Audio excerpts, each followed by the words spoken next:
Good morning.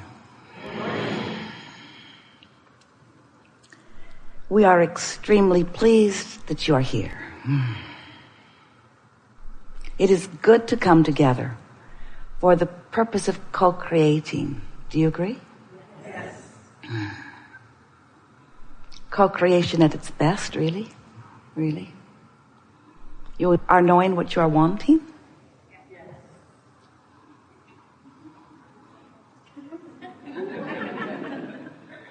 We almost believe you.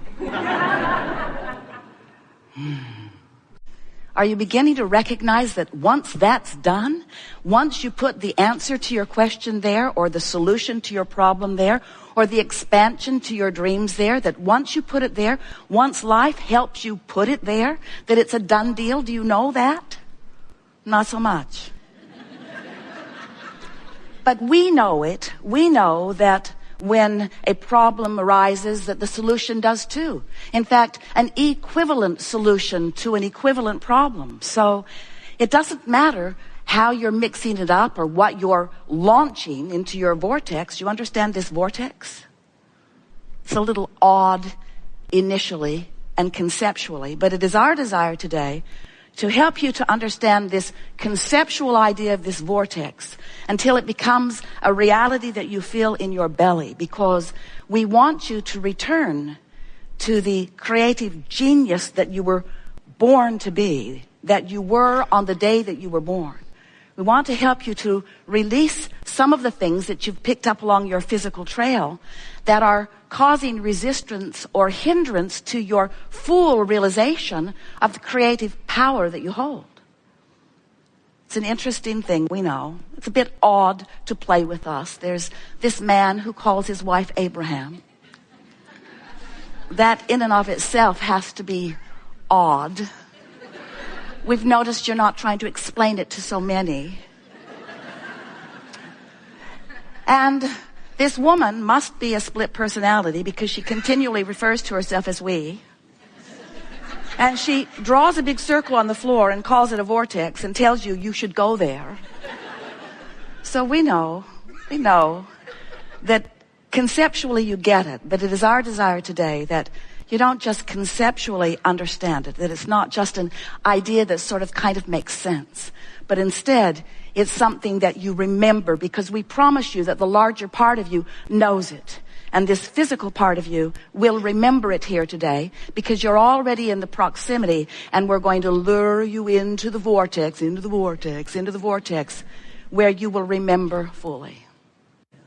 Humans, you keep thinking that you've got all these things that you have to do, which deprive you of having the time to do the things that you really want to do. And that really is a flawed premise. That isn't true at all, because you know how you got all of those things on your list that you think you need to do? By sifting through contrast and putting them in the vortex.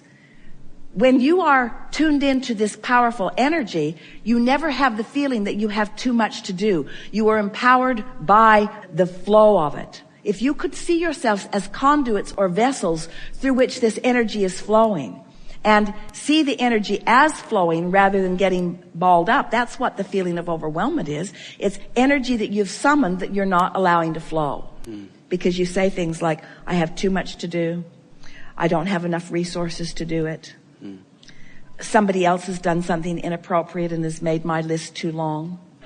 Somebody's not been taking care of business. In other words, there's always negative emotion attached to the thought that is the slowing of the energy.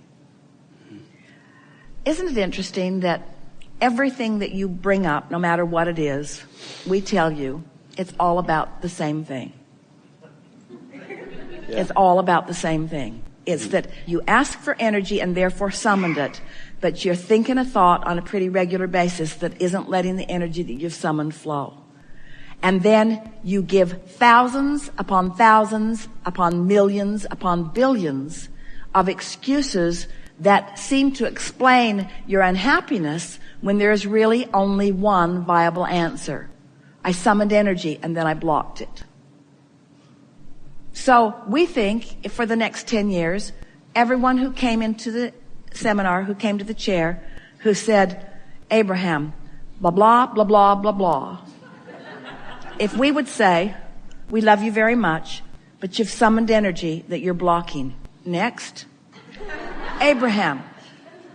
Blah, blah, blah, blah, blah, blah, blah, blah. And we would say, you've summoned energy that you're blocking. Abraham.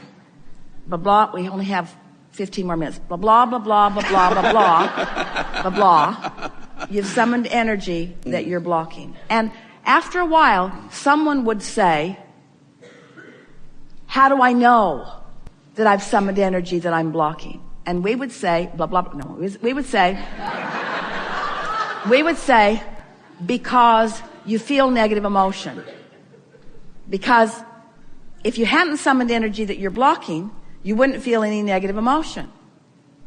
Well, how would I know that I've summoned energy that I'm not blocking? Well, you'd feel positive emotion. Is there anything else that you want to tell me, Abraham? No. That's it. That's the whole thing. Life causes you to summon, and if you don't block it, you'll have fun. Seems like there should be more. We know it seems like it, but there isn't. You can apply it endlessly. You can apply it to relationships. You can apply it to money. You can apply it to real estate. You can apply it to genius. You can apply it to everything, but that's all there is. There are a few things that we really want you to accept from us. And we will do our very best to convince you.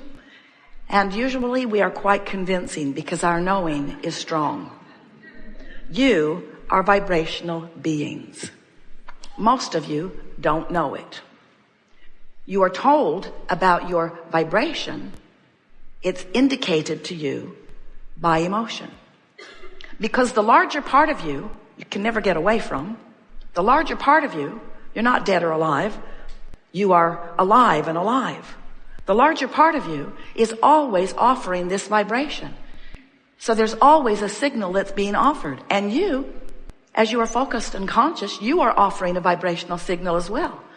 So there is always this relationship between the two vibrational aspects of you, which are indicated by your emotions. The better you feel, the more aligned you are with who you are and all that you have become. The worse you feel, the more out of alignment you are with who you are and who you have become.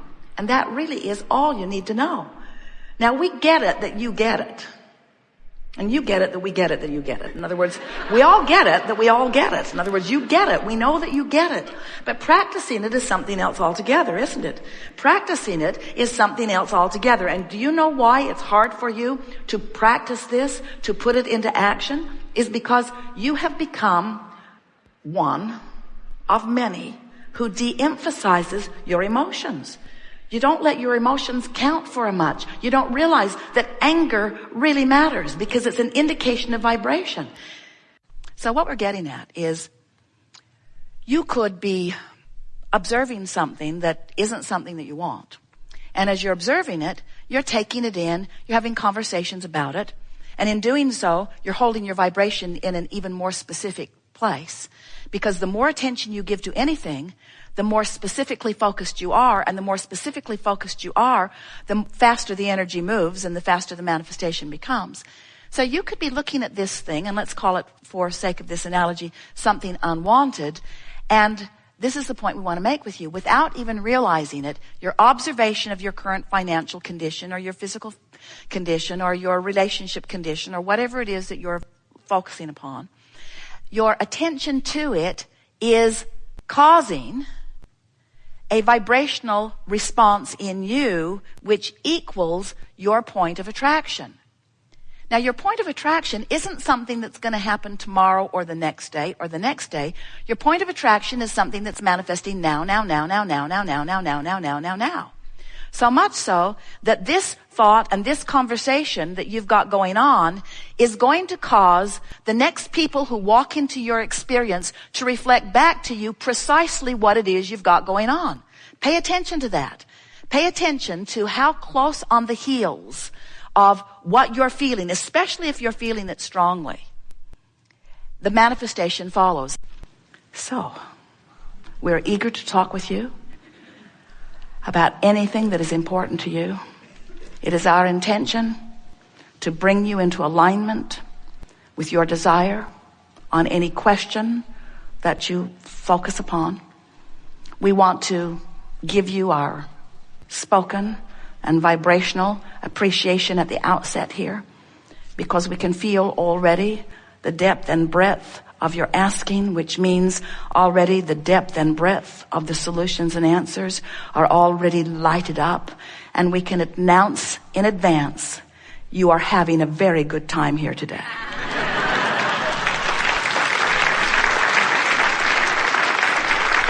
So, what would you like to talk about? We want you to know that you have the ability, little by little, we'll give you lots of ways to do it, of moving yourself deliberately, and it takes a little bit of effort. Effort, what is effort? Effort is something you do to overcome resistance. If there's no resistance, it requires no effort at all. So in the first, when there's resistance, a little effort to get into this vortex. But as you begin recognizing that you're in there because you feel good, and then milking it once you're in there because it feels so good to stay.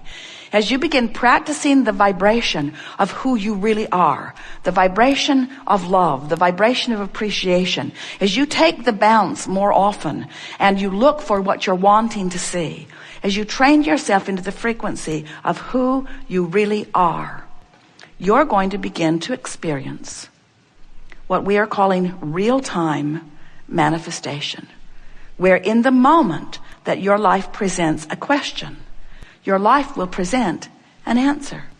Now this happens to you often, you just don't know that it is. It's happening to you on every subject that you don't have resistance. In other words, you're driving down the freeway, you felt this yourself, and you actually know what that guy over there is going to do. His erratic behavior is on your radar before he even does it. Don't you? It happens to all of you all the time. You sensed it, you knew it, and you made a decision and you acted accordingly, and you avoided a potential problem because the problem and the solution occurred to you simultaneously, because you were living real time, because you were not in resistance on that subject in that moment. The cells of your body are doing it all day, every day. You have in your body right now the potential, the probability, the wherewithal to experience in great detail every horrible disease known to man and many not yet known by man. But you don't experience them because the cells of your body know what they're doing. And for the most part, even though you're negative, you're worrying and fussing about this and that and the other.